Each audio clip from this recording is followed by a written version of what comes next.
I'm Kristin. And I'm April. And we are from the Fiat House. And the Fiat House is a house where we live together in community to grow in our faith and prayer. Today we are going to make a meal from the rice bowl recipe, and the meal that we're going to make is called Kawunga, and it's from Rwanda. So we're going to start with the vegetables. This meal calls for a cornmeal side and then a vegetable and bean base. And so April is going to start with chopping the onion and the tomato. And as we are cutting up our vegetables, I think now is a great time to talk about the Lenten discipline of fasting and why fasting is important during Lent. I think fasting helps us to deny ourselves and to deny some of those impulses that we have.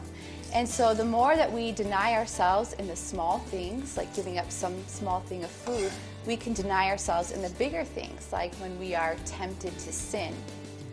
Fasting is also a great way that we can pray with our bodies. When we feel that hunger, when we feel that suffering, we can unite ourselves with those who are suffering throughout the world. We can pray for them, and we can also offer reparation for our sins. And so fasting is an excellent Lenten discipline.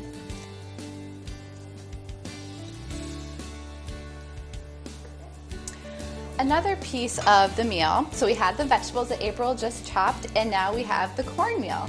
So the cornmeal base calls for 4 cups of water that needs to be boiling, and so we already have that boiling. And then it calls for 3 1/3 cups of cornmeal. So I'm just going to go ahead and dump that in right now.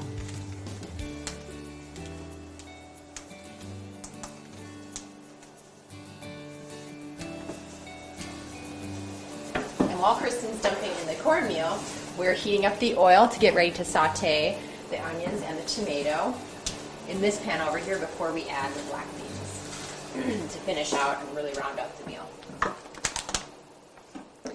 Now the cornmeal calls for rigorous stirring, otherwise it spits at you. We tried that last night.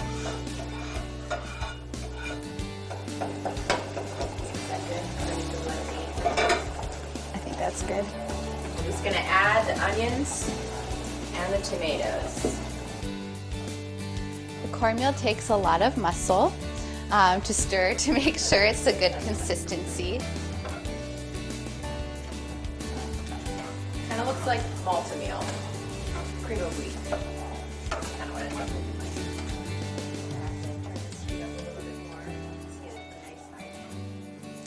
I just turned the heat down on the cornmeal. I think it's about ready. It says that you can add more water to the desired consistency that you want the cornmeal to be, but I think ours looks pretty good.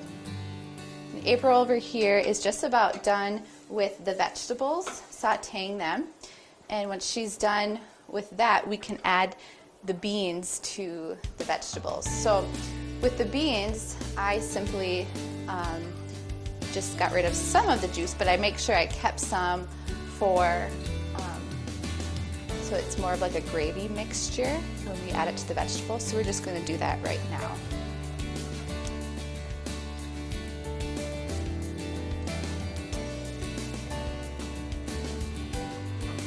The cornmeal is done, so I'm just going to plate it up.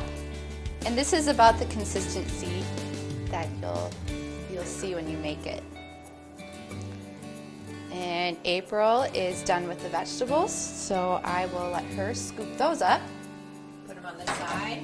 You'll probably like them.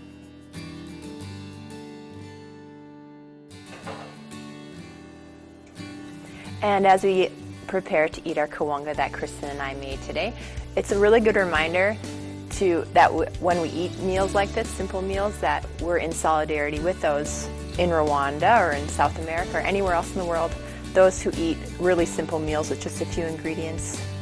And it just reminds us that we can subsist on very little and that we can thank God for even just the little that we have, and that we don't need all of the superfluous things that we tend to think that we need to fill our lives every day, especially in our food.